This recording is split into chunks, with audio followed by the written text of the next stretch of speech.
이제 다 같이 묵도하심으로써 성령 강림 후 셋째 주일 예배를 하나님께 드리겠습니다.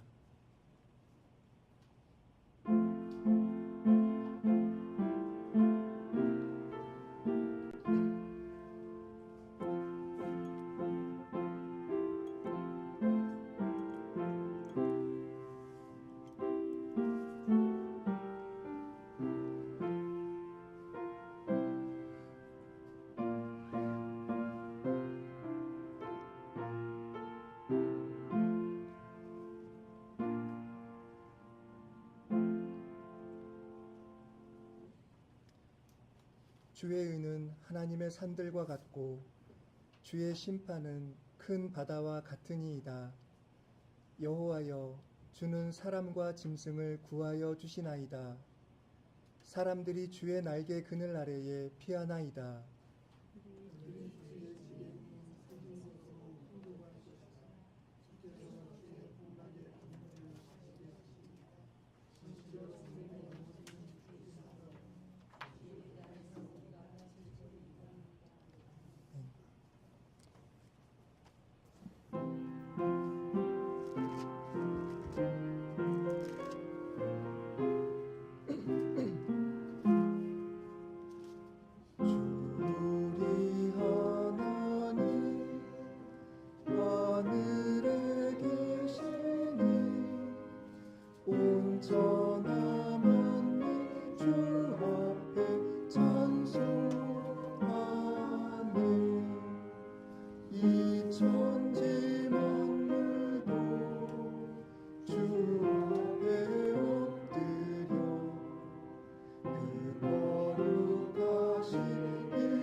성시교독은 110번입니다.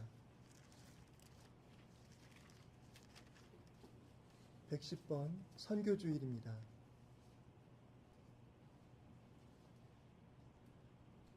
온 땅이여 여호와께 노래하며 그의 구원을 날마다 선포할지어다.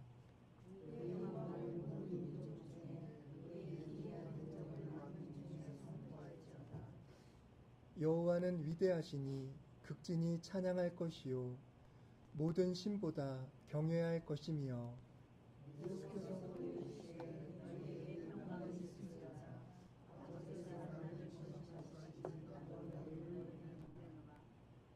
그러므로 너희는 가서 모든 민족을 제자로 삼아 아버지와 아들과 성령의 이름으로 세례를 베풀고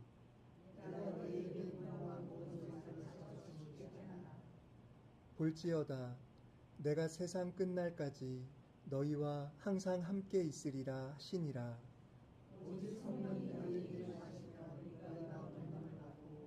예루살렘과 온 유대와 사마리아와 땅끝까지 이르러 내 증인이 되리라 하시니라. 아멘.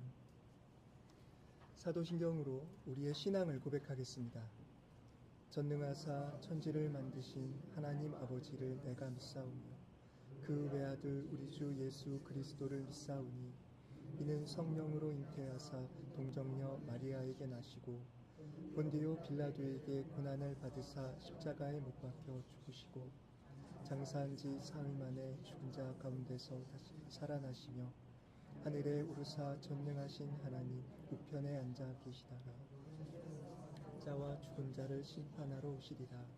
성령을 믿사오며 거룩한 공예와 성도가 서로 교통하는 것과 죄를 사하여 주시는 것과 몸이 다시 사는 것과 사는 것을 믿사옵나이다. 아멘.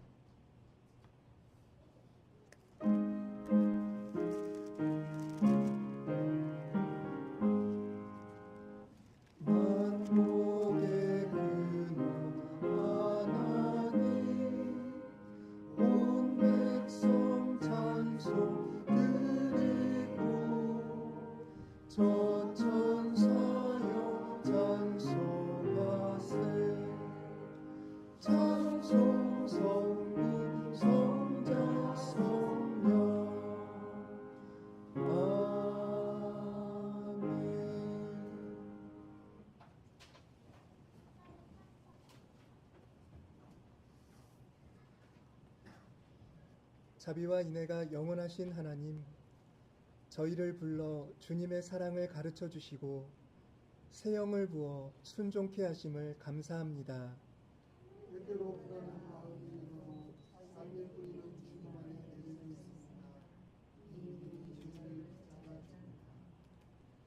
지혜롭게 주님의 일을 행하여 평화가 가득한 세상을 만들고 싶습니다.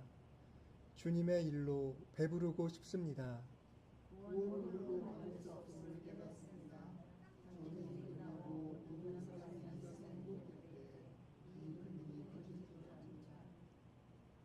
묵묵히 일하며 마음의 온기를 나누는 이웃들이 너무나 고맙습니다. 서로 나누는 마음은 잊히지 않을 것입니다.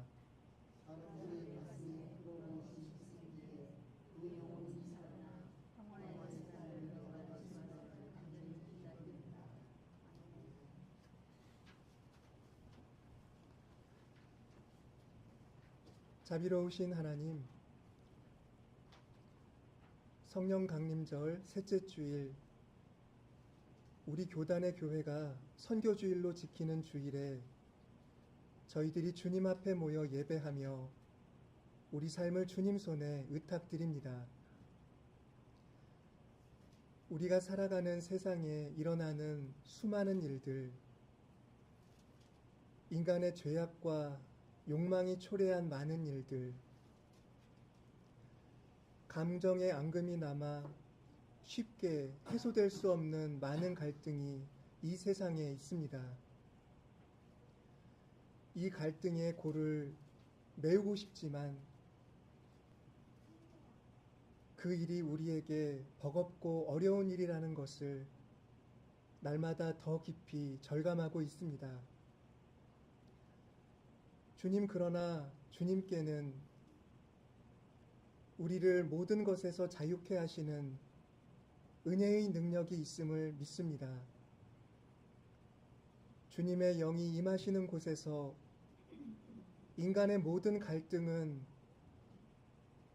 사라지고 증오와 혐오의 감정도 따스한 온기를 머금은 그런 선한 마음으로 변화시킬 능력이 주님께는 있습니다. 주여, 이 갈등 속에서 일상이 무너진 이들을 기억하여 주시고 또 그런 상황에 있는 이웃을 잊지 아니하고 그들을 위해 우리가 함께 살아가야 할 이 세상의 평화를 위해 간구하고 노력하는 이들을 주여 눈여겨 보아주시기를 간구드립니다. 주님께서 우리에게 베풀어 주신 그 놀라운 구원의 은총, 화해의 복음의 능력으로 지금 세상을 덮고 있는 전쟁의 그 악한 힘이 물러가게 하여 주시고 우리들이 서로 화해하며 자신이 가진 좋은 것을 함께 나누며 더불어 살아갈 수 있는 삶을 가질 수 있도록 인도하여 주시옵소서. 주님의 복음을 전하기 위해 부름받은 믿음의 지체들이 주님의 일에 헌신하길 원합니다. 예수 그리스도의 사역을 이 시대에 이어가며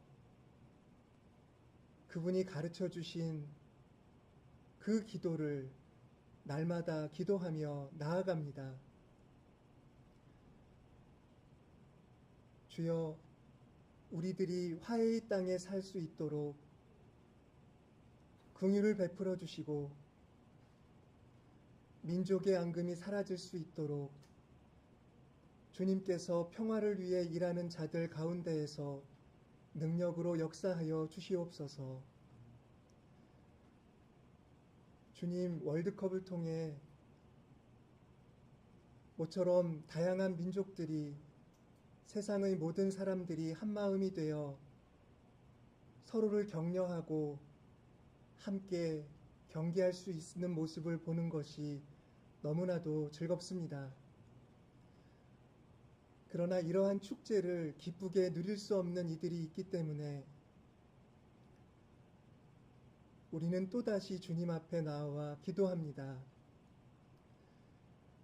주여, 우리를 덮고 있는 이 어둠이 모두 물러가고 세상 모든 민족이 한자리에 모여 어우러지는 그 날을 기다리오니 주님의 은총으로 저희들이 그렇게 함께 삶을 나누며 살아갈 수 있게 해 주시옵소서. 주님의 몸된 교회는 거룩한 부르심을 받았습니다. 이웃을 위해 자신을 헌신하는 고귀한 삶, 자신의 안위만이 아니라 세상 모든 사람들의 삶을 염려하고 그런 평화로운 삶을 위해 가진 것을 나누라는 그 부르심은 너무나도 거룩한 것입니다. 주님, 그러나 교회가 세상의 생각을 받아들여 자기 자신의 안위만을 생각할 때가 있음을 고백합니다. 우리들의 기도가 주님의 기도를 담지 못하고 우리의 욕망을 향해 우리 자신만을 위한 기도로 기울어진 모습을 너무나도 자주 깨닫게 됩니다. 주여, 이렇게 부족한 저희들이지만 다시 한번 주님께 나아가며 주님이 저희를 다스려 주시기를 간구합니다. 우리 모든 사람들이 연결되어 있다는 것, 다른 사람의 고통은 곧 우리 자신의 고통이어야 함을 깨달을 수 있게 해 주시옵소서.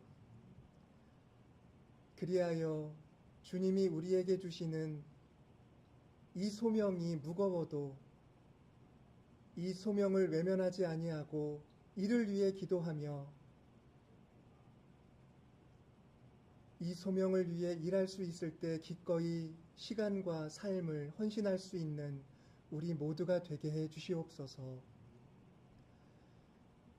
이 시간 예배하며 찬송하는 교회의 그 모든 공경을 주님 흠양하여 주시고 주님이 우리의 예배를 받으시며 우리의 길을 이끌고 계심을 느낄 수 있도록 우리 위에 임재하여 주시옵소서. 말씀을 선포하는 이들을 굳세게 하여 주시고 성령의 은총 가운데 그 말씀을 깨닫고 순종할 수 있는 그런 우리 모두가 되도록 인도하여 주시옵소서. 평화의 주로 오신 우리 주 예수 그리스도의 이름으로 간절히 기도하옵나이다.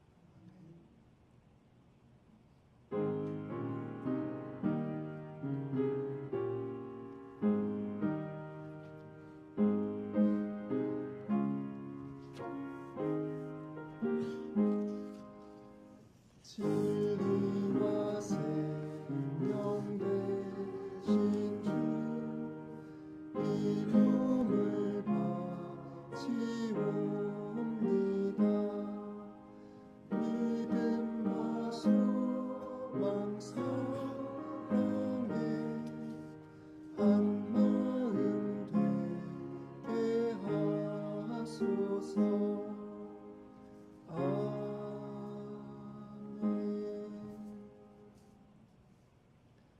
하나님의 말씀을 봉독하겠습니다. 스가랴서 8장 18절부터 23절입니다.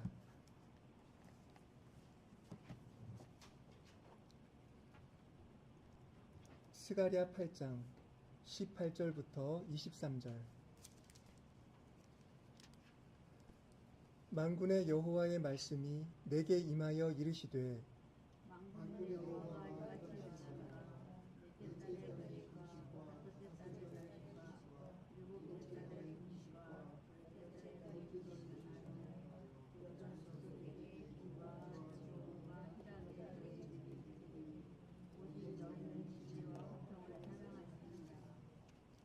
만군의 여호와가 이와 같이 말하노라. 다시 여러 백성과 많은 성읍의 주민이 올 것이라.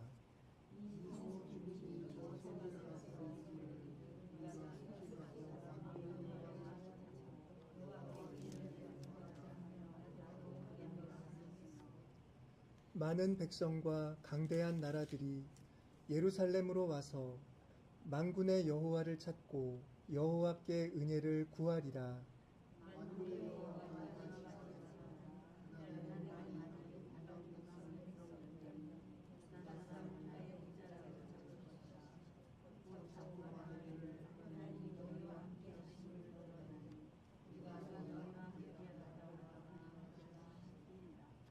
아멘.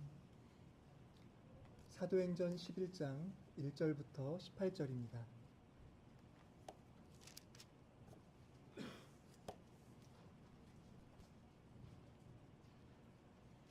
유대에 있는 사도들과 형제들이 이방인들도 하나님의 말씀을 받았다 함을 들었더니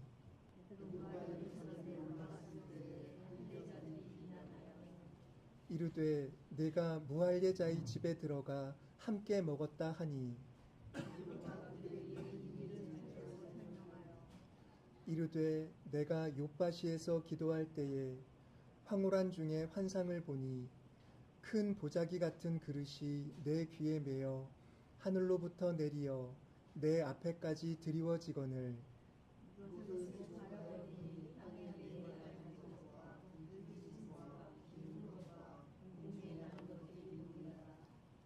또 들으니 소리 있어 내게 이르되 베드로야 일어나 잡아먹으라 하거늘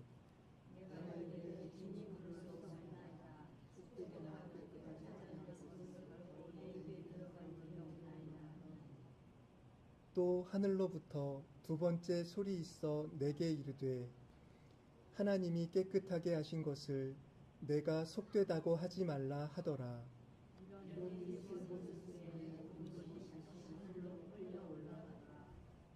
마침 세 사람이 내가 유숙한 집 앞에 서 있으니 가이사랴에서 내게로 보낸 사람이라.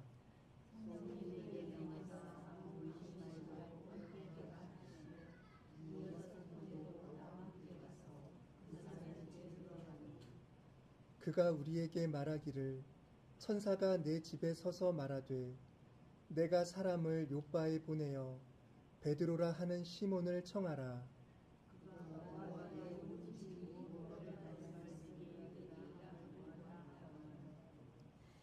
내가 말을 시작할 때에 성령이 그들에게 임하시기를 처음 우리에게 하신 것과 같이 하는지라.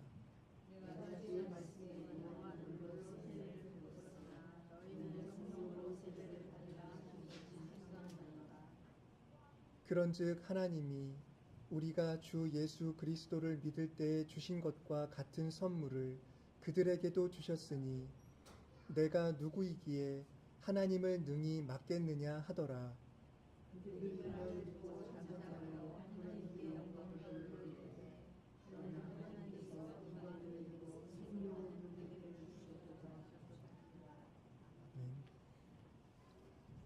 마가복음 7장 24절부터 30절입니다.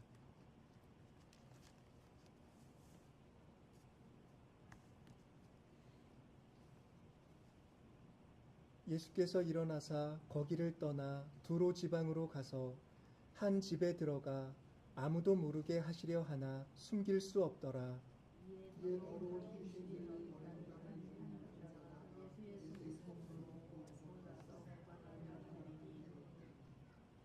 그 여자는 헬라인이요 수로보니게 족속이라. 자기 딸에게서 귀신 쫓아내 주시기를 간구하거늘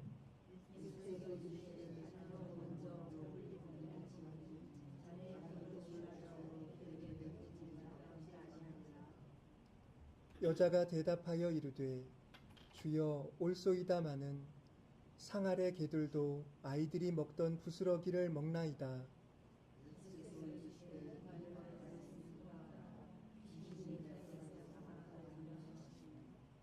여자가 집에 돌아가 본즉 아이가 침상에 누웠고 귀신이 나갔더라. 이 시간에는 성가대의 찬양이 있겠습니다.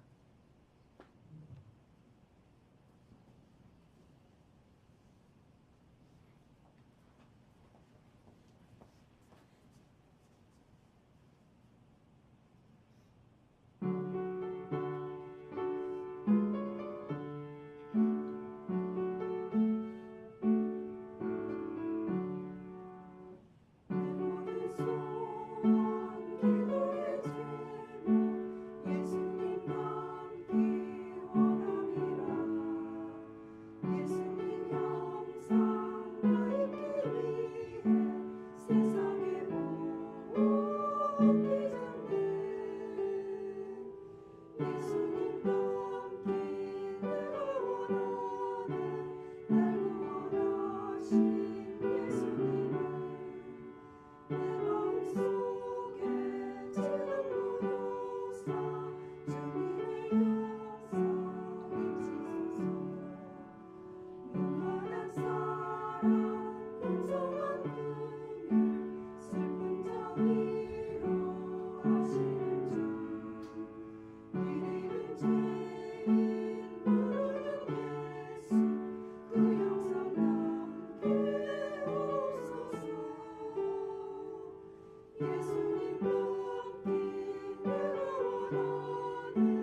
성령께서 채워주시는 기쁨과 평화가 우리 교우들의 심령 가운데 충만히 임하시기를 빕니다.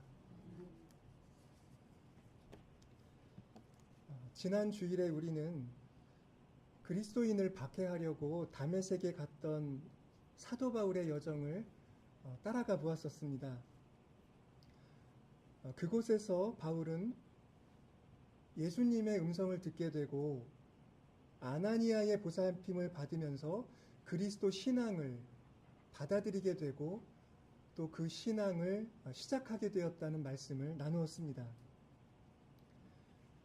그 이야기에는 우리가 미처 의식하지 못했던 초기 교회의 중요한 쟁점이 하나 담겨 있었습니다. 이방인들도 그리스도 신앙 공동체에 받아들여질 수 있는가 하는 것이 그것입니다. 바울은 이방인이 아니지요. 그는 유대인입니다. 그런데 초기 교회에서는 이방인들이 복음을 듣고 세례를 받고 교회에 들어올 수 있는 것이 그렇게 처음부터 자명하지는 않았습니다. 그런데 바울이 아무 문제 제기 없이 그리스도 신앙을 받아들이게 된 그 여정은, 그의 회심의 이야기는 역으로 유대인은 그렇게 아무렇지 않게라기보다도 그리스도 신앙을 받아들이는 것이 문제가 없다라는 걸 보여주면서 그 이면에 놓여 있었던 이방인에 대한 선교 문제를 이렇게 드러나게 하고 있는 점이 있다고 볼 수가 있습니다.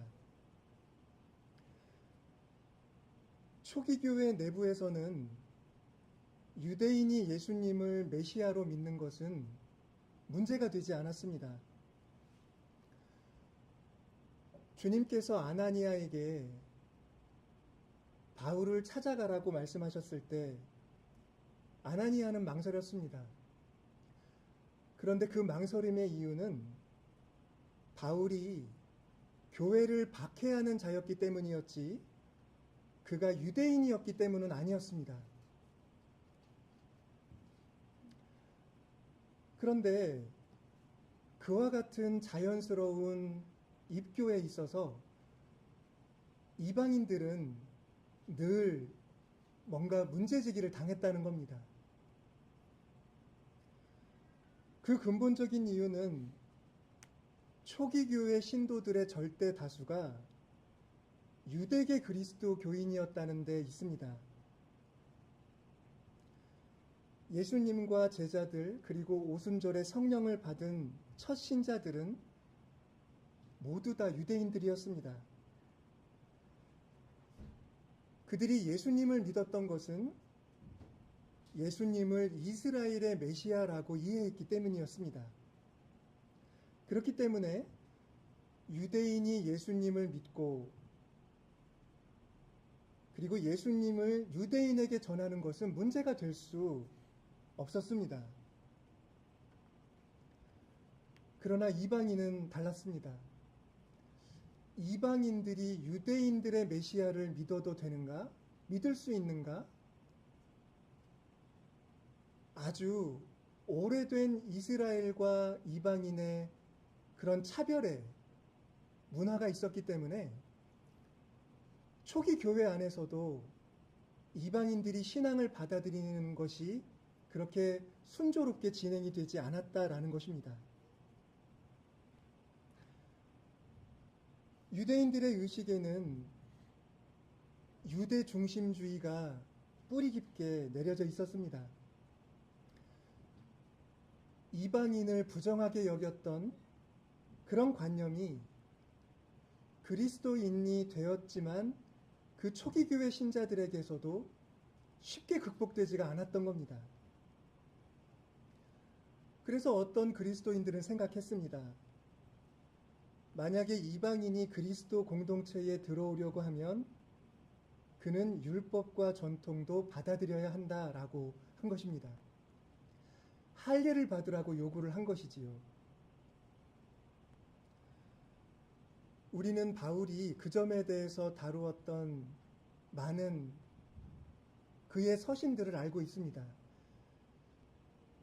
그러니까 예수님 이후로 교회가 생겨난 이래로 적어도 수십 년 동안은 이방인들이 교회에 들어오는 것에 대해 문제를 제기하는 유대계 그리스도인들이 그렇게 많이 존재했다라는 걸 알 수가 있다는 것입니다. 오늘 사도행전 본문을 보시면 베드로가 고넬료를 비롯한 이방인들에게 세례를 베풀고 그들과 함께 음식을 먹고 친교를 나눈 것이 문제 제기되고 있는 것을 볼 수가 있습니다. 베드로가 예루살렘에 돌아오기 전에 그 소식을 들었던 사람들은 베드로가 돌아오자마자 그 일에 대해 비난했습니다. 어떻게 무할례자의 집에 들어가서 함께 음식을 먹을 수 있느냐라는 것입니다. 그리스도인들이 이런 말을 한다는 게 좀 의아하게 들리지 않으십니까? 그리스도인에게는 할례를 받는 것이나 받지 않는 것이나 문제가 되지 않지요. 그런데 예루살렘의 그리스도인들은 지금 베드로에게 왜 이방인들과 친교하고 함께 교제하고 그들에게 세례까지 베풀었는지를 문제 제기하고 있다는 겁니다. 그러니까 이 사람들은 아직 유대교 중심주의의 그런 어떤 깊은 관념에서 탈피하지 못하고 그리스도교 신앙을 아직 제대로 헤아리지 못한 그런 어떤 어중간한 상황에서 혼란을 겪고 있는 모습이다라고 볼 수가 있는 것이지요. 그런 문제제기 앞에서 베드로는 가이사랴에서 있었던 일을 처음부터 차례대로 설명했습니다. 욥바에 머물 때 큰 보자기 환상을 보았다는 게 그 처음 일이었습니다. 보자기에 둘러싸여 내려오는 부정한 짐승을 보고 잡아먹으라는 그런 음성이 들렸지만 베드로는 먹을 수 없다라고 말을 했죠. 그런데 그에게 그런 음성이 들려왔습니다. 하나님이 깨끗하게 하신 것을 속되다고 하지 말라라는 음성이었습니다. 동일한 환상이 그에게 3번 거듭하여 보여졌다라고 말을 합니다. 그 다음에 일어난 일은 아나니아가 바울을 찾아갔던 일과 유사합니다. 고넬료가 보낸 사람들이 베드로를 찾아와서 고넬료의 집까지 안내를 해준 것입니다. 갑자기 낯선 이들이 찾아와서 길을 청하니 베드로가 당황을 합니다. 주저하는 베드로에게 음성이 들려옵니다. 아무 의심 말고 함께 가라. 그것은 성령님의 인도하심이었습니다. 그렇게 해서 가이사랴에 가서 고넬료를 만났더니 그들이 베드로를 괜히 청한 게 아니었습니다. 하나님의 천사가 그들에게 나타났었고 욥바에 사람을 보내서 베드로를 오게 해라라고 그런 지시를 받았다는 걸 듣게 된 것입니다. 그러니까 모든 일이 성령님의 인도하심 속에서 일어났다는 것이 베드로에게는 분명해진 것입니다. 그래서 베드로는 그들에게 복음을 전합니다. 놀라운 일은 베드로가 복음을 전하기 시작하자마자 성령이 그곳에 있는 사람들에게 임했다라는 겁니다. 베드로는 우리가 처음 성령 받을 때와 똑같은 모습으로 성령이 그 이방인들에게 임하였다라고 얘기를 해줍니다.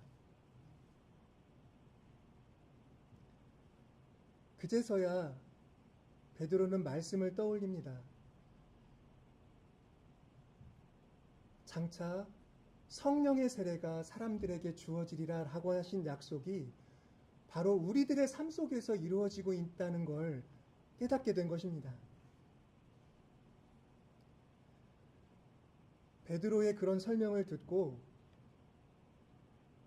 유대 중심주의에 거기서 벗어나지 못하고 있던 그 예루살렘의 유대계 그리스도인들이 그 모든 일을 하나님의 역사로 인정을 합니다.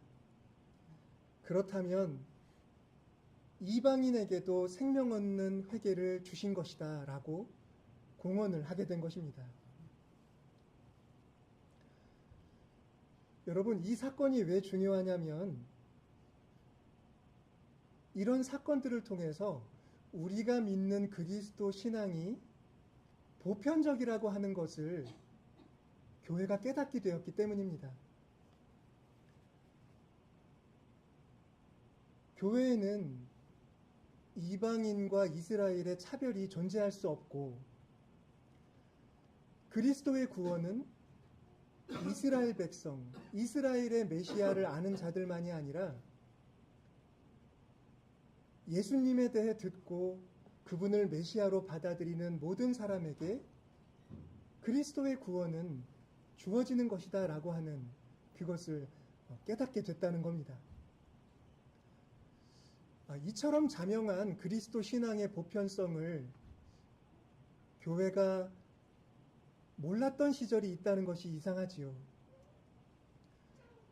그러나 첫 교회는 유대인들 중심으로 이루어졌기 때문에 그런 혼란이 있었다는 건 우리가 이해하지 못할 바는 아니라라고 말할 수가 있을 것입니다. 이런 인식이 쌓이면서 교회는 이스라엘 바깥의 세계에 복음을 전하기 시작했습니다. 그리고 그것은 너무나도 중요한 또 하나의 인식을 주었는데 그것은 신앙은 혈연을 통해서 이어지는 것이 아니라 성령의 역사를 통해 이어진다라고 하는 것. 그런 성령에 대한 이해가 교회에게 주어진 것도 정말 중요한 것이라고 말할 수 있습니다. 여러분, 그러나 이런 보편적인 신앙은 교회 안에 제대로 자리 잡지 못했습니다. 말씀드린 것처럼 예루살렘 출신 유대계 그리스도인들은 계속 당을 지었습니다.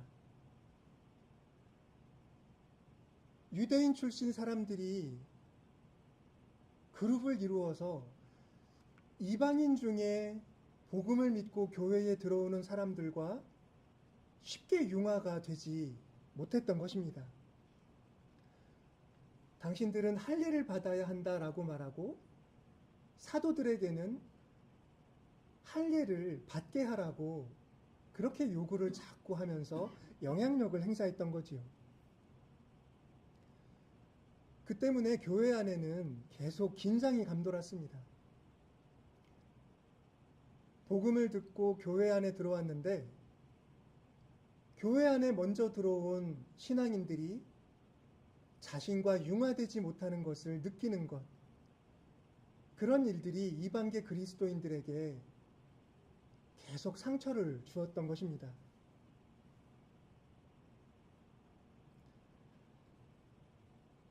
파벌이라는 말은 어울리지 않지만 그런 혈연 중심 사고를 떨쳐내지 못한 사람들을 통해서 교회는 하나로 일치가 되지 못했던 것입니다. 더욱 심각한 문제가 뭐냐면 이 문제가 교회의 진리를 왜곡하는 데까지 번지는 일이 계속 반복됐다는 것입니다. 일치를 위해 노력하는 것이 교회의 사명 아니겠습니까? 그런데 교회 안에는 자신이 옳다는 것을 주장하면서 계속 생각이 다른 이들을 배척하는 그런 사람들이 계속 등장한 것입니다. 뭔가 융화되기보다는 대결과 싸움을 하는 것이 더 올바르다. 마치 그렇게 행동하면서 자신들의 주장을 굽히지 않는 사람들, 교회 안에 계속 그런 이들이 나타난 것입니다. 그런 이들이 교리에 영향을 미쳤던 사례가 많지만 그 중에 한 가지 도나투스파 논쟁이라는 걸 여러분들에게 소개해 드릴까 합니다. 4세기의 교회는 로마 황제에게 가혹한 박해를 받았습니다. 특히 그 무렵에 로마 황제 디오클레티아누스가 그리스도교를 박해했는데 먼저 그리스도인들을 공직에 임용하지 않고 군인으로 복무하던 그리스도인들을 축출하는 일을 시작했습니다. 그 다음에는 칙령을 내려서 제국 내에 존재하는 모든 성서를 압수하여 소각하게 했고 그리스도인들이 모이는 그런 교회당 용도의 건물들을 파괴하라고 명령했습니다. 정말 가혹한 박해가 그리스도인 공동체들을 아주 심하게 흔들었습니다.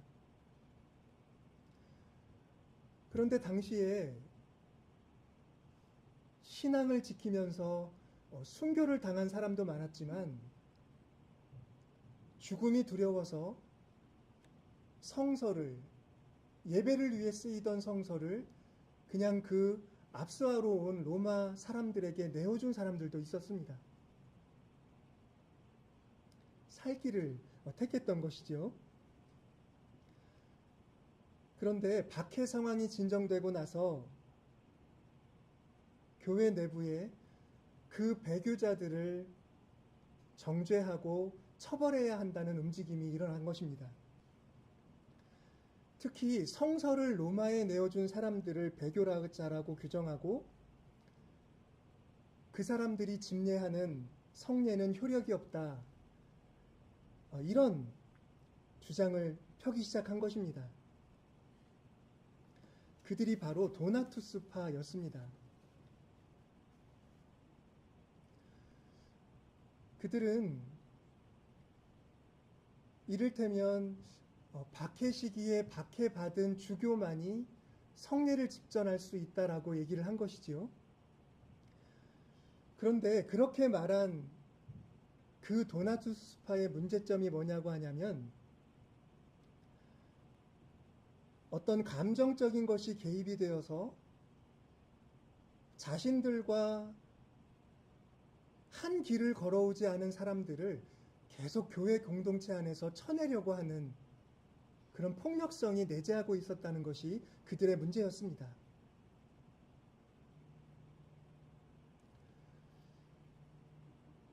그리스어 중에 혐오를 뜻하는 말이 있습니다. 미소스라고 하는 말입니다. 혐오, 증오 그런 말을 미소스라고 합니다.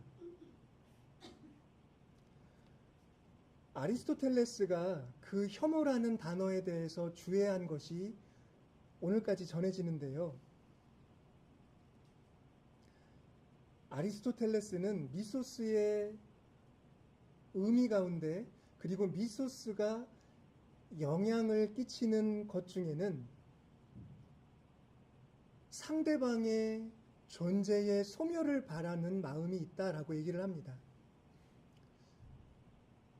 존재의 소멸을 바란다. 이 말이 너무 무섭지 않습니까, 여러분? 사람의 감정 가운데 분노라는 것이 있습니다. 분노는 누군가가 자신을 모욕하거나 깔볼 때 그 사람에 대해 반감으로 일어나는 그런 마음이지요. 그런데 혐오의 감정은 내가 직접 어떤 피해를 겪지 않아도 사람들 속에 뿌리 내릴 수 있고 그 사람에게 영향을 미칠 수 있다고 합니다. 그러니까 어떤 사람들을 어떤 특정한 부류라고 규정하고 판단하는 순간 그 사람이 나와 상관이 없고 나에게 피해를 준 일이 없어도 사람은 그를 미워하고 싫어할 수 있게 된다라는 것입니다. 여러분, 그렇게 본다면 이 혐오, 증오는 정말 무서운 것입니다. 어떤 사람들이 우리와 다르다, 그들은 위험하다라고 규정하는 순간 그 사람들을 소멸시켜야 할 대상으로 여기게 만들 수가 있기 때문입니다.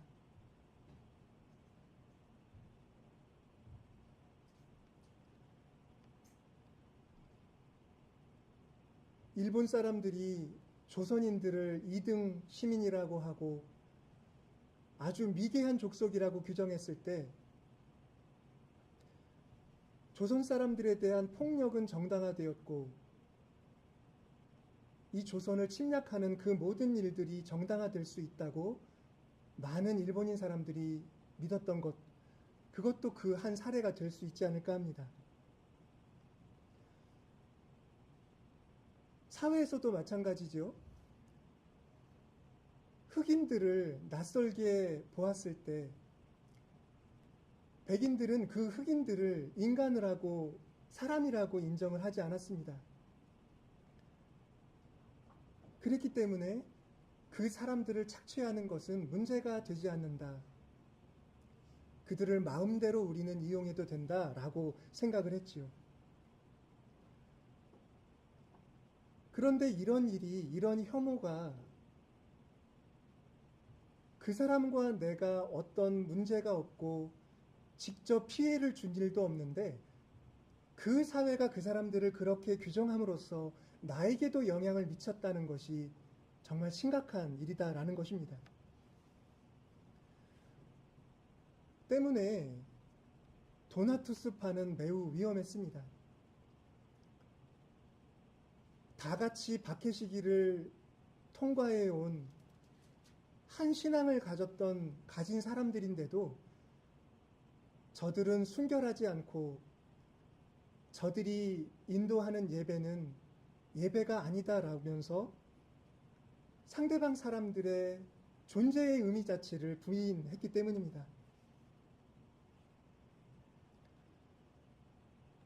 그런데 바로 이런 혐오의 감정이 바로 그 유대 중심주의의 근저에 자리한 감정이다라는 것입니다. 유대인들은 이방인들과 거리를 두고 살았으면서 계속 그런 거리감을 두려는 그런 시간이 오래되면서 이방인의 세계를 덮어놓고 미워한 겁니다. 그들과는 거룩한 것을 나눌 수 없다. 그런 생각을 계속 키워온 것이지요. 그렇게 본다면 이 유대인들이 가졌던 그런 혐오감, 이방인들에 대한 적개심은 정말 위험한 것이라고 말하지 않을 수가 없는 것입니다.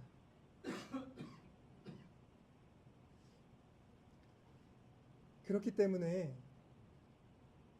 오늘 사도 베드로가 성령의 이끄심을 통하여 그 가이사랴의 이방인들에게 세례를 주고 친교를 한 일은 우리가 잊을 수 없는 커다란 의미를 갖는 일이 되는 것입니다.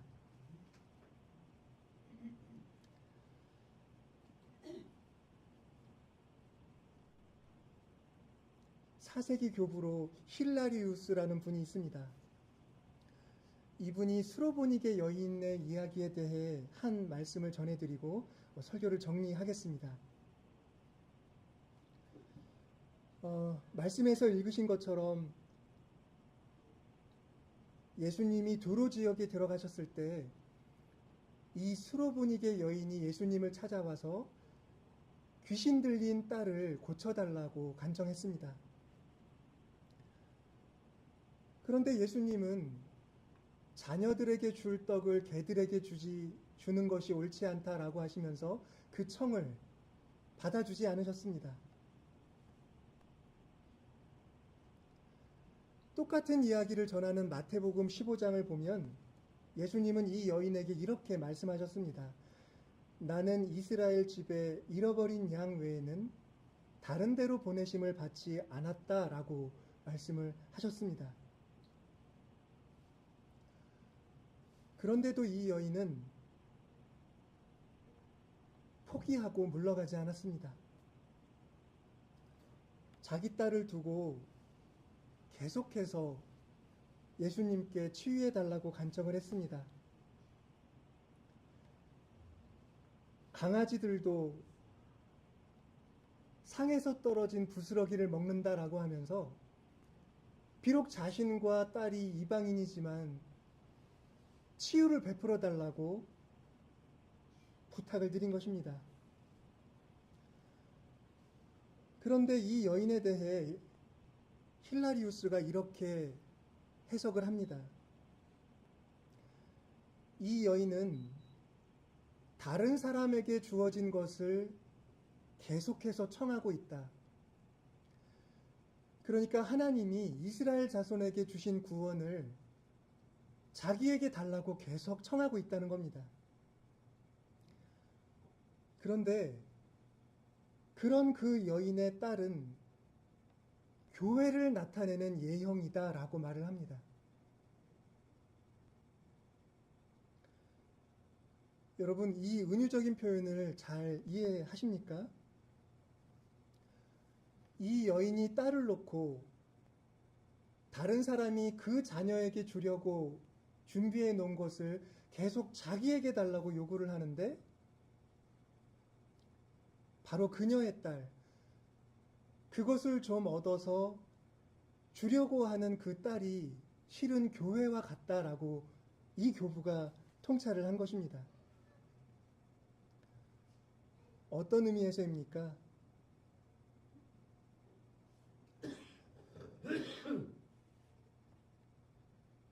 이스라엘의 메시아를 구원자로 보고 그 구원을 얻고자 하지만 이스라엘 사람들이 계속 그걸 인정하지 않습니다. 너희는 이방인이잖아 라고 하면서 그 구원을 얻으려면 이러이러해야지 라고 자꾸만 자신들과는 다르다고 차별을 합니다. 그러나 그렇다고 교회가 그 구원을 포기하지 않습니다. 이 여인처럼 어떤 수모라도 당할 테니 그 구원을 나에게도 내 딸에게도 베풀어 주십시오라고 하는 것이지요. 그 믿음이 이스라엘의 믿음이라고 해도 나는 그 믿음을 믿고자 하는데 계속 그 믿음은 너희들의 것이 아니라고 밀침을 당합니다. 그런데 이 이야기를 보면 정말로 초기 교회에 들어와서 그리스도를 섬기려고 하는 이방인들이 당한 것과 똑같습니다. 그들이 그렇게 계속 밀쳐냄을 당했지요. 자, 그렇게 본다고 한다면 저는 이 수로보니게 여인은 그러면 무엇을 의미하는가 이런 생각이 들었습니다. 그녀의 딸이 교회라면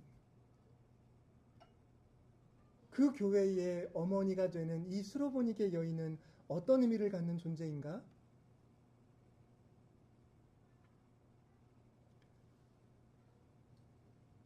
저는 그 여인을, 수로보니게 여인을 교회를 구원하려고 하는 교회의 영 같은 그런 존재로 볼 수 있지 않을까 하는 묵상이 되었습니다. 교회에 모인 사람들은 계속 자기의 감정을 이기지 못하고 분열합니다. 다른 사람들과 차별합니다. 당을 짓고 팔을 나누고 계속해서 정죄하며 싸웁니다. 그런데 그 교회를 살리려고 하는 존재가 있습니다.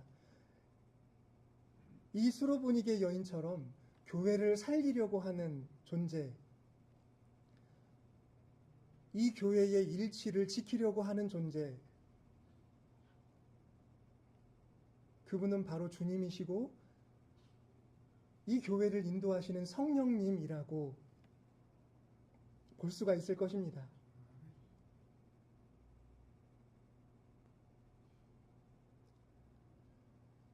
우리 교회가 따라야 할 정신 혹은 우리가 따라야 할 뜻이 있다면 바로 이 수로보니게 여인이 교회와 같은 자기 딸을 구원하려고 하는 그 그 소원이 아닐까 합니다.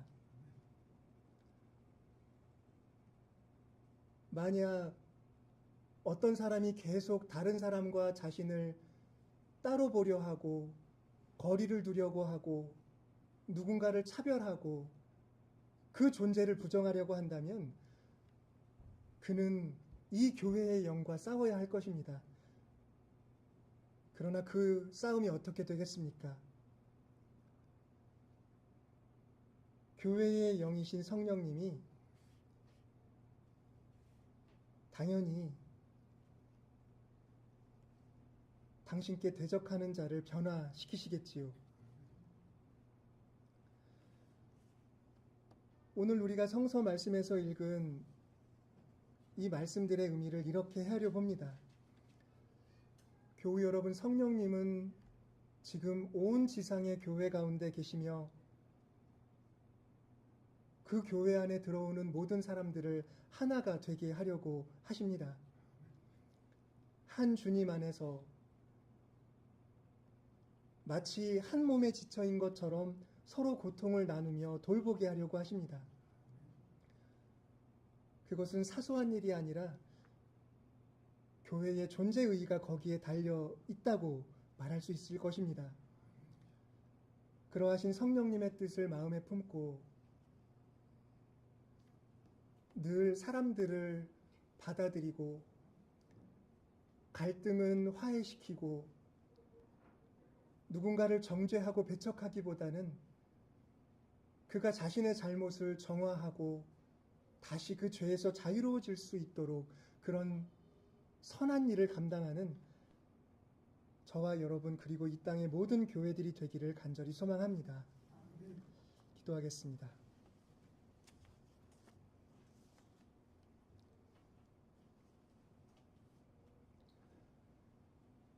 아무 의심 말고 함께 가라. 거룩하신 성령님, 사도 베드로의 주저함을 아시고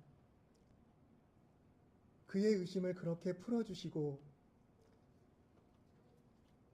당신의 말씀을 따라 간 길이 올바르고 선하였으며 또 구원하는 길이었다는 걸 깨닫게 해주셨음을 감사드립니다. 교회를 이런 치유의 공간으로 생명의 영이 역사하는 곳으로 세워주신 성령님께 영광을 돌립니다. 우리가 눈을 열어 주님의 역사하심을 봅니다. 그 역사에 순종하며 저희들 안에도 자리하고 있는 모든 혐오와 감정과 아픈 기억들을 극복하겠습니다. 주님, 저희들과 함께 하시어 주님의 뜻 안에서 친교를 넓혀가게 하여 주시고 더 많은 이들이 구원을 받고 주님께 영광을 돌리는 일을 해나갈 수 있도록 저희를 인도하여 주시옵소서. 예수 그리스도의 이름 안에서 기도하옵나이다. 462장 찬송하겠습니다.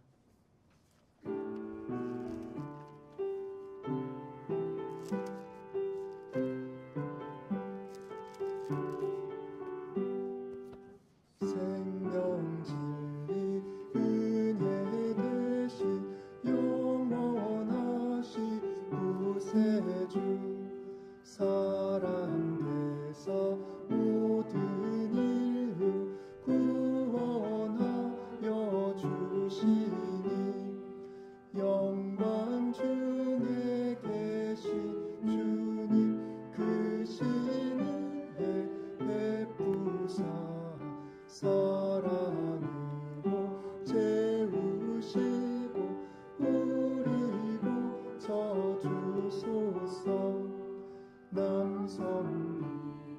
사신 주님 우리들도 본받고 이웃 사랑 나누면서 살아가게 하소서. 온 세상의 금은 보화 모두 주의 것이니 책임받듯 일꾼으로 충성하게 하소서. 사랑의 주 평화의 왕 우리 중에 오셔서 모든 싸움 다 그치고 하나 되게 하소서. 지난 날의 어두움과 환란 다 지나고 모든 사람 밝은 장래 이루어지게 하소서. 행진하는 주의 무리 빈부귀 점 없으니 한 마음으로 봉사하고 같은 주님 모시네. 우리에게 하나 되라 분부하신 주시여. 주의 뜻이 이 땅 위에 이루어지게 하소서.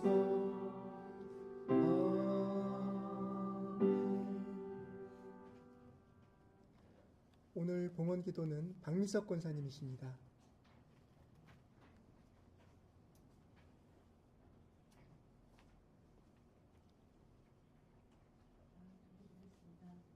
참 좋으신 나의 하나님, 십자가의 보혈로 저희를 주님의 자녀로 삼으시니 참으로 감사합니다. 정말 하루하루 삶이 떨리고 두렵고 힘들지만 당신의 큰 은혜 가운데서 저희들이 무사히 한 주간을 보내고 이 귀한 시간 신령과 진정으로 예배드리니 참으로 감사합니다. 주님, 저희들 주님께 받은 사람 너무 많사옵나이다.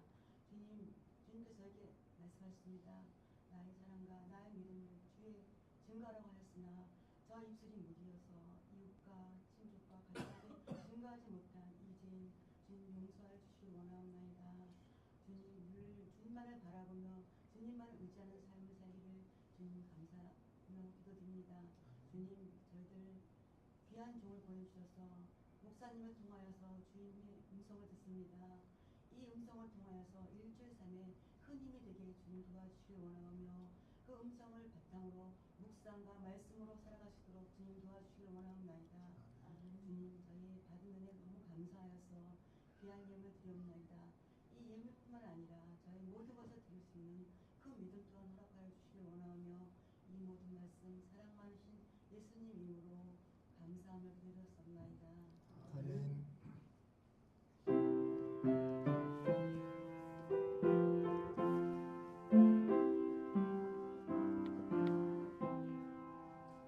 내 주 예수 주신 은혜 한없건만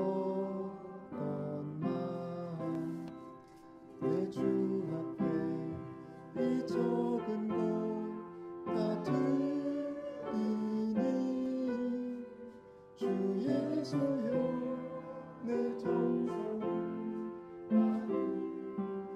받으소서.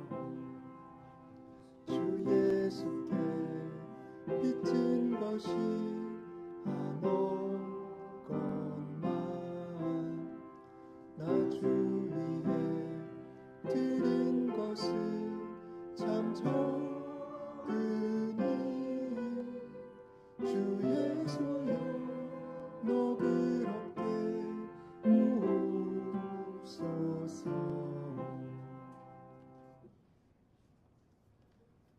모든 감사와 찬송을 받으시기에 합당하신 하나님,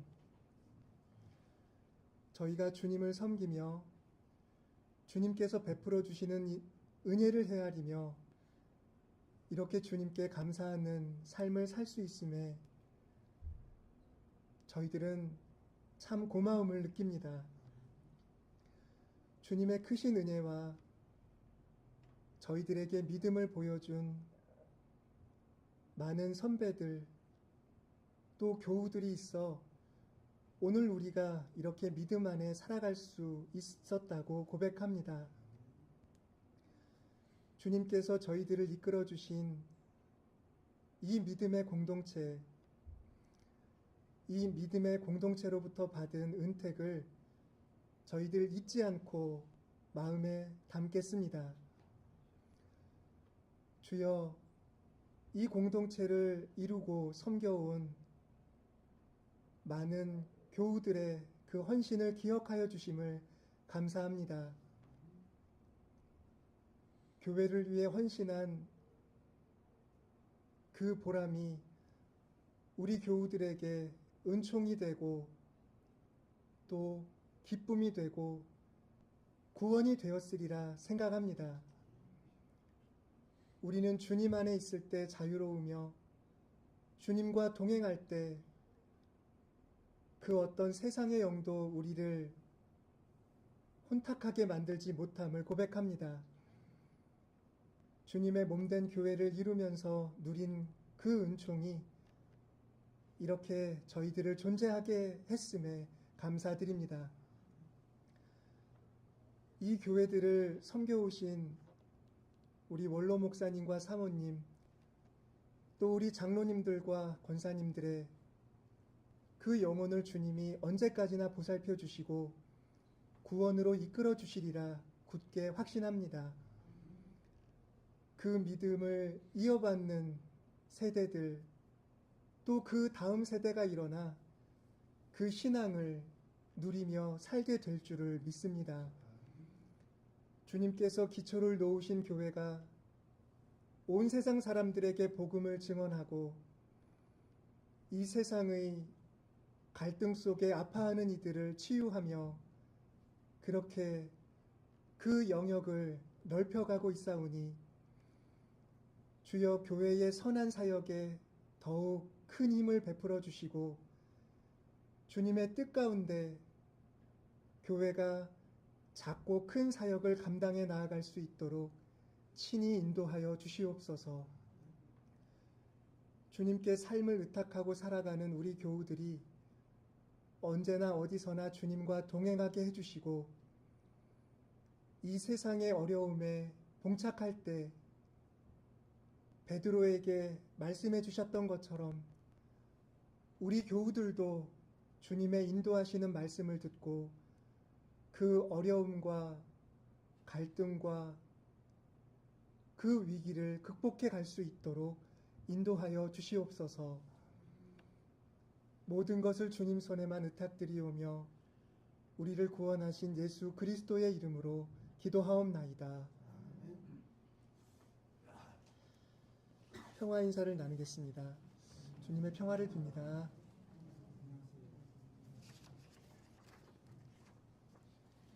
소식을 말씀드리겠습니다. 오늘 성령 강림 후 셋째 주일이고 우리 교단의 교회들이 함께 지키는 총회 선교주일입니다. 헌금 봉투를 비치해 놓겠으니 다음 주까지 헌금해 주시면 총회의 선교 사역에 쓰이도록 전달하도록 하겠습니다. 다음 주일 예배 후에 친교실에서 사랑의 애찬을 나누겠습니다. 그리고 애찬 후에 공동체 성서 모임을 갖겠습니다. 오늘 예배 후에 당회가 모이겠습니다. 교회 학교가 오늘 오후 1시에 성경 공부를 하겠습니다. 오늘 우리 시차로에 속한 은진교회에서 장로가 임직하고 또 담임 목사님이 취임하시는 예식이 있습니다. 우리 노회 통일사회부가 주관하는 평화통일 월요 기도회가 내일 저녁에 한국기독교회관에서 있습니다.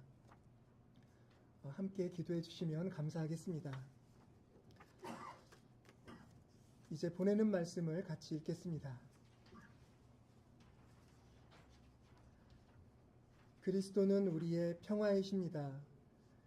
이방 사람과 유대 사람 양쪽 모두 그리스도를 통하여 한 성령 안에서 아버지께 나아가게 되었습니다.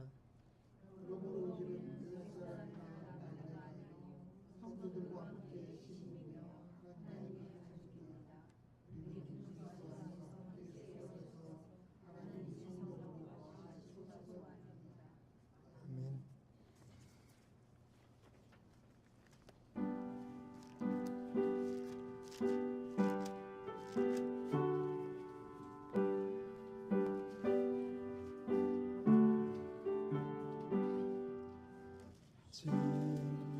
진실하신 주 성령 성도 곁에 계시사 순례 길을 갈 때에 손을 잡아주소서. 모든 소난 사람들 기쁜 소식 들으니 성령 말씀하기를 나를 따라오너라.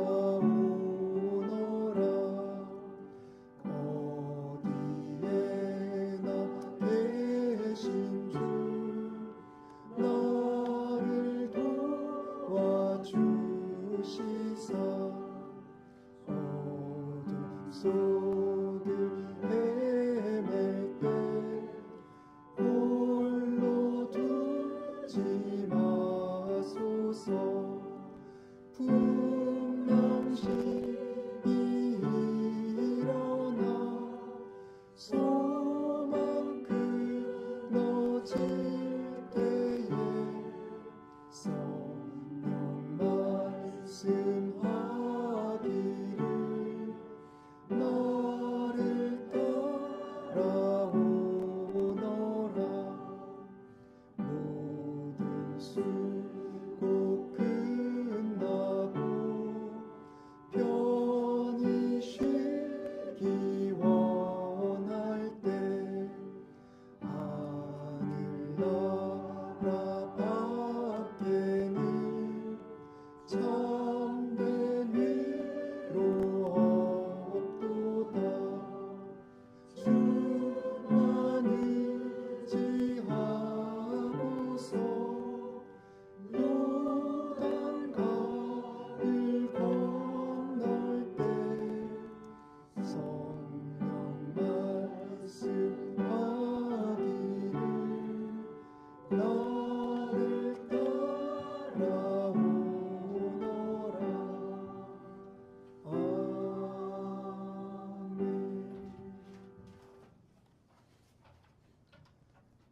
우리 구주 예수 그리스도의 구속의 은혜와 하나님의 영원하신 사랑과 성령님의 감화 감동 교통하시는 은총이